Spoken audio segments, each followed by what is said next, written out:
নমস্কার বন্ধুরা, আমরা আজকে তৈরি করব দুধ পুলি পিঠে, তা আবার ছানা দিয়ে। খুব তাড়াতাড়ি তৈরি হয়ে যাবে আর পুরটুর ভরবার ঝামেলাই নেই। সাথে থাকছে নলেন গুড়ের এক্সট্রা স্বাদ।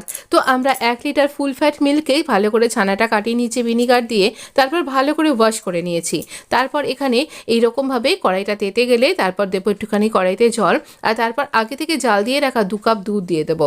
এটাও ফুল ফ্যাট মিল্ক। দুধটাকে ভালো করে ফুটতে দেবো, একটুখানি চিনি দিয়ে দেবো, আর ছানাটাকে ভালো করে ম্যাশ করে নিয়ে যেরকম করে আমরা পুলি তৈরি করি ঠিক সেরকম পুলি তৈরি করব।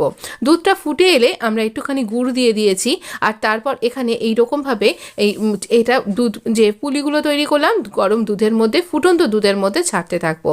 দিয়ে এইরকমভাবে টকবক করে এখানে ফুটতে থাকবে, আর দেখবেন এটা আপনি ফুটতে ফুটতে ভেসে উঠবে। একদম নাড়াচাড়া করবেন না যতক্ষণ পর্যন্ত না এটা উঠে আসছে ভেসে। এরপর নলেন গুড় এখানে দিয়ে দেবো, আঁচটা একদম কমিয়ে দিয়ে তারপর সামান্য একটুখানি হতে দেবো। ব্যাস, আমাদের পিঠে তো রেডি। একদম ভীষণ সুন্দর খেতে লাগে, একদম দোকানের মিষ্টির মতন খেতে লাগবে এটা। আর যেগুলো ভেঙে গেছে তার জন্য আরও বেশি স্বাদ তৈরি হবে। অবশ্যই ট্রাই করতে কিন্তু ভুলবেন না।